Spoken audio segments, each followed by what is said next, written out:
जय हिंद दोस्तों, स्वागत है हमारे यूट्यूब चैनल में। आज हम बहुत दिनों के बाद ये वीडियो बना रहे हैं। जो उसका टॉपिक है, मेन टॉपिक है, वो है जीडीपी।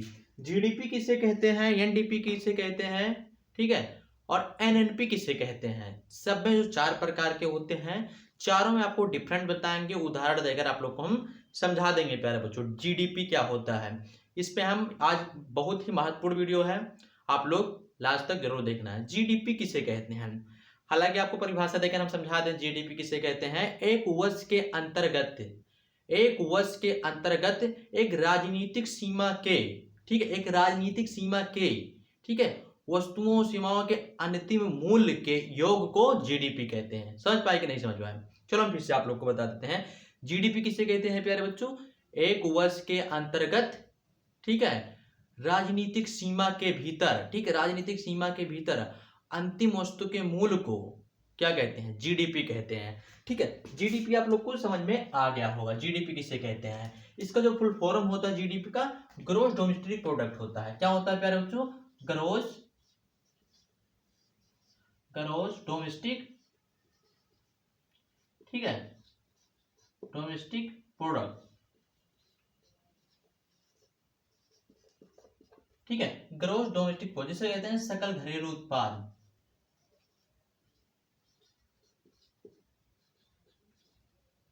सकल घरेलू उत्पाद कहते हैं प्यारे बच्चों, सकल घरेलू उत्पाद, ठीक है। एक वर्ष के अंतर्गत एक राजनीतिक सीमा के भीतर उत्पादित की गई समस्त वस्तुओं सेवाओं के अंतिम मूल्य को जीडीपी कहते हैं। यहां तक आप लोग को समझ में आया कि नहीं आया? ठीक है, ये होता है जीडीपी। जीडीपी मतलब इसमें चार चार चीज को सम्मिलित किया जाता है, उसके बारे में बताते हैं। चार मेन जो पॉइंट है उसमें इसमें सम्मिलित किया जाता है, जोड़ा जाता है। अगर वो नहीं है, कुछ मान्यताएं होती हैं, मतलब उन मान्यताओं को हम एक एक करके लिखकर आप लोग को बताते हैं। ठीक है, ये यहां तक तो आप लोग को समझ पा आ गया होगा कि जीडीपी किसे कहते हैं। जीडीपी का तो आप लोग को पता चल गया होगा। ठीक है, इसके कुछ मान्यताएं हैं, उसके बारे में थोड़ा चर्चा करते हैं। मान्यताएं क्या क्या हैं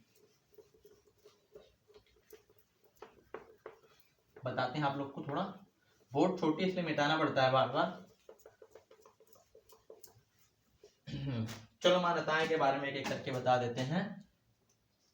नंबर 1 पे आता है राजनीतिक सीमा।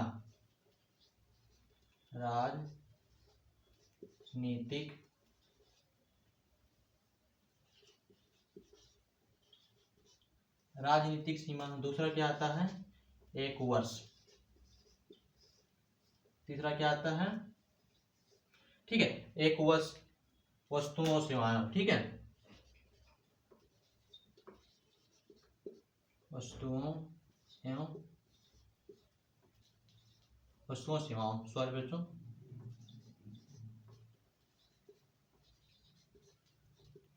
वस्तुओं सेवाओं। चौथा क्या है? अंतिम मूल्य जिसे कहते हैं,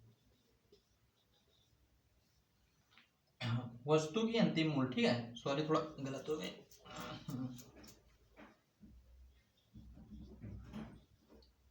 वस्तु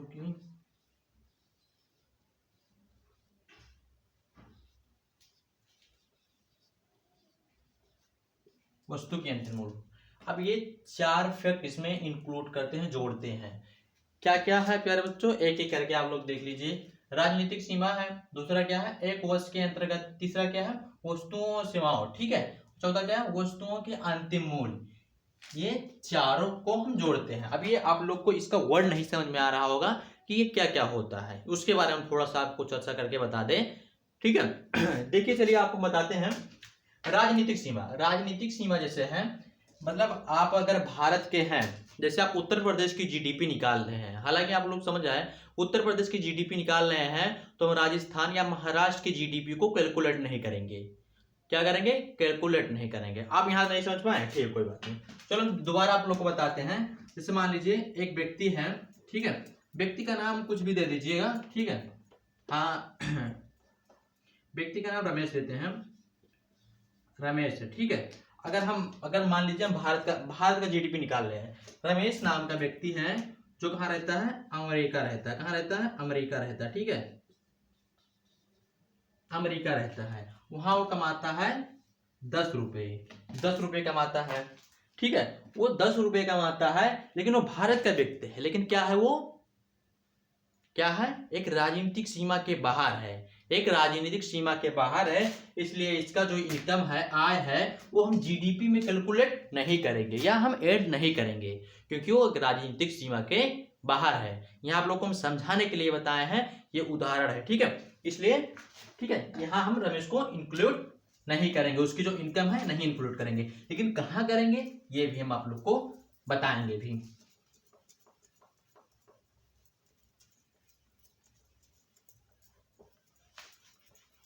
ठीक है, कहाँ करनी वो भी अभी हम आप लोग को बताएंगे थोड़ा सा, ठीक है। चलिए ठीक है, अब एक वर्ष क्या होता है, अब हम आपको जो परिभाषा बताया उसमें आपको स्पष्ट हो गया होगा।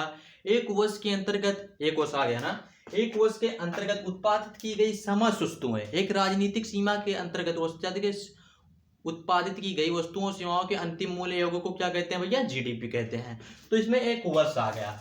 किसी भी सामान, अगर हम, जो सरकार होती है, उसके आय और व्यय होता है, ठीक है, जो उसका मतलब लेन देन होता है, साधारण भाषा में लेन देन होता है, एक वर्ष के अंतर्गत उसे कैलकुलेट किया जाता है, उसे जोड़ा जाता है कि मतलब भैया कितना आयात हुआ, कितना निर्यात हुआ, हमारे देश को घाटा हुआ कि नफा हुआ।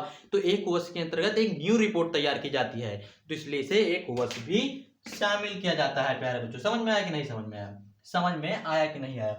वस्तुओं सेवाओं का, अब वस्तु हम किसे कहते हैं भैया, वस्तु अगर हम मान लीजिए, अगर हम आपको साधारण भाषा में बताएं, वस्तु उसे हम कहते हैं जिसे हम आप छू सकते हैं, स्पर्श कर सकते हैं। जैसे हम ये मार्कर लिए हैं तो हम ये छू रहे हैं, ये क्या हुआ, वस्तु हुआ, वस्तु हुआ। अगर हम इसका 10 रुपया मूल्य पे किए हैं तो ये हमारे लिए उपयोगी है, उपयोगी है। हम क्यों उपयोगी है, हम लिखने के लिए मुझे काम आ रहा है, तो ये हम इसका उपभोग कर रहे हैं। क्या कर रहे हैं, उपभोग कर रहे हैं। उपभोग करने का अर्थ ये नहीं होता है केवल खाने पीने वाला चीज ही उपभोग कर रहे हैं, जो आप इस्तेमाल उपयोग कर रहे हैं वही होता है उपभोग, ठीक है। तो इसे हम उपभोग कर रहे हैं, ये क्या है, वस्तु के अंतर्गत आता है। ये समझ में आया कि नहीं, वो क्या हुआ, वस्तु के अंतर्गत आता है। और दूसरा पॉइंट क्या था, दूसरा पॉइंट क्या था, सेवाएं। सेवाएं, मान लीजिए आप कहीं जा रहे हैं, मान लीजिए आप मुंबई जा रहे हैं, ठीक है, आप मुंबई जा रहे हैं, आप टिकट ट्रेन लिए, मतलब सॉरी टिकट लिए 1000 का, अब जा रहे हैं मुंबई, लेकिन आप उसे अप्रत्यक्ष ले रहे हैं, अप्रत्यक्ष। आप गए, सफर महसूस किए, क्या किए, महसूस किए, महसूस किए कि नहीं किए कि हम गए यहाँ, वो क्या हुआ, सेवाएं आ जाती है। अब सेवाओं में और उदाहरण देते थे, जैसे मैं एक टीचर हूँ, आप मुझे फीस देते हैं, जैसे मैं एक टीचर हूँ, आप मुझे फीस देते हैं, आप क्या लिए, सेवाएं लिए, और हम आपको क्या दें, सेवाएं हो, ये होती है सेवाएं होती है। प्यारे बच्चों, समझ में आया कि नहीं, उदाहरण देकर आप लोग को हम समझा दिए। वस्तु की अंतिम मूल्य क्या होती है भैया, इसमें बच्चे बड़े कंफ्यूजन रहते हैं, कहते हैं सर ये वस्तु की अंतिम मूल्य क्या होती है, तो हम इसे आप लोग को बता दें। वस्तु की अंतिम मूल्य वह होती है प्यारे बच्चों, जो अंतिम उपभोक्ता द्वारा खरीदा गया मूल्य हो, उसे अंतिम मूल्य कहते हैं। क्या है, अंतिम उपभोक्ता द्वारा खरीदा गया हो उसे हम अंतिम मूल्य कहते हैं। अब क्या होता है अंतिम मूल्य, मान लीजिए आप लैपटॉप खरीदने गए, ठीक है, आप लैपटॉप खरीदने गए, लैपटॉप की दाम है 32,000, क्या है 32,000, ठीक है, 3 है मान लीजिएगा, 8 मत मानिए, ठीक है, रुक मिटा के, ठीक है, 32,000 लैपटॉप का मतलब अंतिम मूल्य है। क्या है ये, अंतिम मूल्य है, लास्ट पेमेंट, ठीक है, अंतिम मूल्य है।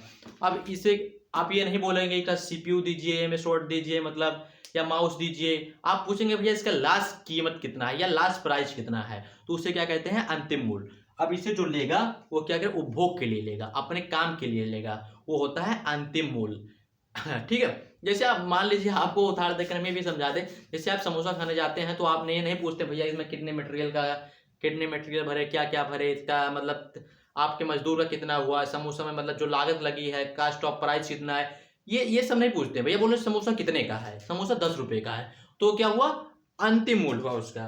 ये आपको समझ में आया कि नहीं आया, आया कि नहीं समझ में आया, आ गया होगा आप लोग को समझ में, मुझे आई होप यू अंडरस्टैंड, आप लोग समझ गए होंगे, ठीक है, यहाँ तक आप लोग को बिल्कुल समझ में आ गया होगा।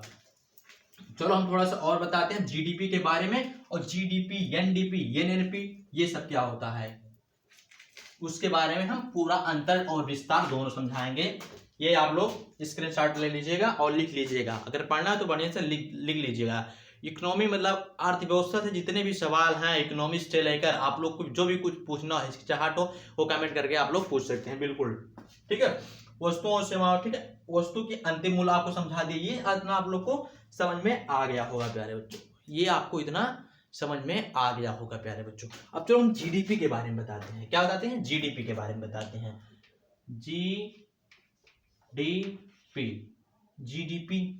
अब जीडीपी के बारे में बताएंगे और इसके ये एक जीडीपी के बारे में पहले बता दें,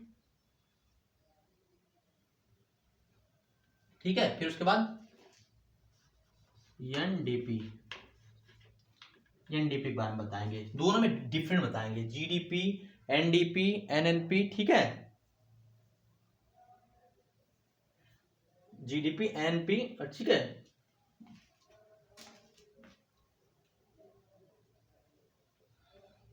नहीं, पहले जीडीपी के बारे में बताएंगे, फिर उसके बाद हाँ, पहले जीडीपी के बारे में बता देते हैं, ठीक है। जीडीपी के बारे में फिर बताते हैं। मिनट नहीं रहा है, बता देते पहले जीडीपी के बारे में आप लोग को हम बताएंगे, ठीक है।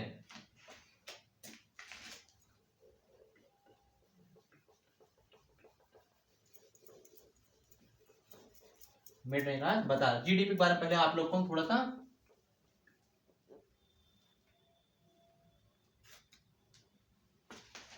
ठीक है। जीडीपी क्या होता है प्यारे बच्चों? जीडीपी के बारे में थोड़ा सा आप लोग को बता देते हैं। जीडीपी मान लीजिए भारत की दो कंपनी है, मतलब नहीं, भारत की कंपनी नहीं बता रहे हैं, भारत की कंपनी है, ठीक है। कौन कौन? भारत की एक है टाटा, टाटा। विदेश की कंपनी है एलजी, विदेश की कंपनी एलजी। टाटा का इनकम है कितना? ठीक है, टाटा की इनकम है 100 रुपये, एलजी का इनकम है 50 रुपये, 50 रुपये। अब दोनों मिलाकर क्या हुआ? 150 रुपये हुए। ये क्या हुआ? 150 रुपये हुए। 150 हुए कि नहीं हुए? 150 हुए कि नहीं हुए? 150 हो गए, ठीक है। अब कहोगे भैया ये तो विदेश की कंपनी थी, तो अभी हम आपको क्या बताए थे? क्या बताए थे भैया? कि मतलब राजनीतिक सीमा के अंतर्गत भले वो विदेश की कंपनी है, लेकिन हमारे भारत में वो काम कर रहा है, भारत से इनकम वो जनरेट कर रहा है, तो हम उससे जीडीपी में शामिल करेंगे। उससे क्या, अगर जीडीपी अगर हमारे देश की बढ़ रही है तो इससे फायदा क्या होता है? लोगों को रोजगार मिलते हैं, सुविधा होता है, लोगों को आसानी से लोग मतलब जो उनका जीवन यापन रहता है आसानी से वो कर पाते हैं। इससे जीडीपी से में फायदा हो जाता है। हमारे देश में कितना उत्पादन हुआ एक वर्ष के अंतर्गत, कितना आयात निर्यात हुआ, इससे हमें रिपोर्ट पता चलता है कि हमारे जीडीपी मतलब देश विकसित हो रहा है, ठीक है। अभी वर्तमान में जो हमारा जीडीपी का रैंकिंग है वो 55वें नंबर पे है। कितने पे है भैया? 55वें नंबर पे है। कितने रैंक पे है? 55वें रैंक पे है, ठीक है, ठीक है। कितने ट्रिलियन का है? ठीक है, 3 ट्रिलियन 70, ठीक है, 732 का है। इतने ट्रिलियन का हमारा इकोनॉमी है। क्या है भैया? इकोनॉमी है, इकोनॉमी है, ठीक है। ये भी आप लोग याद रखिएगा। अब यहां तो आप लोग को समझ में आ गया होगा कि भले तो कंपनी है, लेकिन एक भारत की कंपनी है और एक विदेश की कंपनी है, फिर भी हम जीडीपी में इसे इंक्लूड करते हैं, ठीक है। ये समझ में आया कि नहीं आपको? अब बताते हैं जीएनपी क्या होता है प्यारे बच्चों। जीएनपी के बारे में बताते हैं। जीडीपी तो आपको पता चल गया, अब जीएनपी के बारे में बताते हैं हम। जीएनपी, जीएनपी का फुल फॉर्म क्या होता है? Gross national product. अब भैया ग्रोस नेशनल प्रोडक्ट क्या होता है? अब इसमें पूछ रहा है कि हमारे भारत का है, मतलब हमारे राजनीतिक सीमा के अंतर्गत भले वो विदेश रहता है, लेकिन हमारे क्या, हमारे देश का हो व्यक्ति जो यहाँ मतलब नागरिकता लिया हो, यहीं वो पैसा भेज रहा है, उसे हम इसमें जोड़ेंगे। अब क्या करेंगे भैया? जोड़ेंगे इसमें। तो अब जो आपको उदाहरण बताए थे, रमेश नाम का व्यक्ति था, उदाहरण क्या बताए थे? रमेश नाम का व्यक्ति था भैया, रमेश नाम का व्यक्ति था, कमा कितना रहा था? 10 रुपये कमा रहा था। वो कहाँ था? अमेरिका में था। कहाँ था? अमेरिका में था। अमेरिका कमा कितना रहा? 10 रुपये। अब ये कह रहा है कि हमारे देश का वो व्यक्ति है, भले वो विदेश में है, लेकिन क्या कर रहा है? भेजेगा तो हमारे भारत में, क्योंकि उसका परिवार हमारे भारत में ही है, तब ये भी वो जोड़ेगा। लेकिन भैया अभी एलजी कंपनी है, आप इसे लागू करेंगे तो एलजी कंपनी जो है वो अपने देश में अपना इनकम भेजेगी, तो हम इसे एनएनपी में इंक्लूड नहीं करते हैं। जीएनपी में इसे हम इंक्लूड जोड़ते नहीं है। इसे हम माइनस कर देते हैं भैया। कैसे? अब मान लीजिए 150 था, अब एलजी वाला भैया मान ले जाएगा तो 50 माइनस कर दिए, कितना बचा टोटल? 100 रुपये बचा। अब क्या करेंगे? 10 प्लस कर देंगे। अब कितना हो गया? 110। क्या हुआ भैया? 110। जीएनपी निकल के कितना आ गया? 110। जीएनपी निकल के आ गया, कितना आ गया? 110 आ गया भैया। यहाँ समझ में आया? कोई डाउट, कोई दिक्कत? कुछ दिक्कत हो तो आप बताइएगा हमें। यहाँ आप लोग को बिल्कुल स्पष्ट दिख रहा होगा और बिल्कुल हम साधारण भाषा में आप लोग को समझा दिए हैं दोनों में डिफरेंट क्या है। आसान आसान, बिल्कुल आसान भाषा में। फिर भी कोई डाउट, कोई दिक्कत होगा तो आप लोग हमसे जरूर पूछिएगा। यहाँ तक आप लोग को बिल्कुल समझ में आ गया होगा प्यारे बच्चों, आई होप यू। ठीक है, अब 2 और बच गया है जो प्रमुख है, उसके बारे में बताते हैं। ये रैंक आप लोग याद कर लीजिएगा। जो भारतीय अर्थव्यवस्था है वो 5वें रैंक पर है, कितने ट्रिलियन का है? 70, ठीक है, 3.70, ठीक है, 72, ठीक है। यहाँ तक आप लोग को समझ में आ गया होगा। आया भैया? ठीक है, 5वें रैंक पर है और ठीक है 3 ट्रिलियन का है। ये ट्रिलियन याद कर लेंगे और 732 ये भी याद करिएगा। 732 क्या? 732। जैसे मोबाइल के पासवर्ड याद करते रहते हैं वैसे वो भी याद करिए। 3 ट्रिलियन पॉइंट 732। यहां तक आप लोग को याद हो गया। अब भैया एनडीपी क्या होता है और एनएनपी क्या होता है, इन दोनों में डिफरेंट हमें बताना है। चलो भैया बताते हैं। NDP, NNP. अब भैया इन दोनों में डिफरेंट है, आप लोग को हम समझाएंगे बिल्कुल आसान भाषा में, बिल्कुल साधारण भाषा में हम आप लोग को समझा देंगे। क्या? अब एनडीपी क्या है भैया? अब ये कह रहा है जो उसमें मतलब आप मतलब जो कंपनी थी बड़ी बड़ी एलजी और टाटा, उसमें जो टूट फूट मूल ह्रास गिरावट जो आया वो कितना हुआ? अब जो इसकी इनकम तो 50 रुपए थी, इसकी इनकम 100 रही, लेकिन जो पुराने मशीनें हो जाती हैं, टूट फूट जो घिसावट आता है, जैसे कोई फैक्ट्री है जो उसको निर्माण कर रहा है, कर रहा है, तो सब मार्केट ठीक नहीं निकलेंगे, सब कुछ ना कुछ में खराब आएगा, कुछ तो घाटा होगा, कुछ तो टूट फूट होगी, किसी कारण मजदूर के कारण या कुछ अन्य के कारण टूट फूट घिसावट मूल ह्रास तो आएगा। तो कह रहा भैया मुझे पूरा इसमें चाहिए, इसमें क्या चाहिए? डाटा इसे चाहिए। अब मान लीजिए 2 कंपनी थी, कौन कौन भैया? एलजी और टाटा। मान लीजिए टाटा कंपनी कमा रहा था 100 रुपए, इसमें मूल ह्रास कितने आए? 8 रुपए का। ये कितना कमा रहा था? एलजी कंपनी भैया, एलजी कंपनी कमा रहा था 50 रुपए, इसमें टूट फूट कितने आए? 2 रुपए। टोटल ये कितना बचा? 92 रुपए, ठीक है। ये कितना बचा? 48 रुपए, ये 48 रुपए, ठीक है। ये क्या हुआ? 48 रुपए बचे। अब यहां समझ में आया? मूल ह्रास टूट फूट आया, कुछ तो एलजी कंपनी में आया होगा और कुछ तो टाटा कंपनी में आया, लेकिन टाटा कंपनी ज्यादा इनकम कमा रही है इसलिए उसमें ज्यादा टूट फूट आया, एलजी कम कमा रही है इसलिए उसमें कम आया, ठीक है। ये उदाहरण के लिए समझा रहे हैं, ये करोड़ों में होता है, जो फैक्ट्री लगाते हैं करोड़ों में होता है, लेकिन आप लोग को हम समझा रहे हैं केवल, ठीक है। करोड़ों बिलियन ट्रिलियन में भी होता है, ये आप लोग को हम समझा रहे हैं, ठीक है। अब एनएनपी क्या होता है? एनडीपी इसका पूर्ण नाम जानते हैं? National domestic product. एनएनपी का क्या होता है? Net national product. Net national product मतलब शुद्ध राष्ट्रीय उत्पाद या शुद्ध राष्ट्रीय आय भी होता है, ये राष्ट्रीय आय का गणना के माचक है, ठीक है।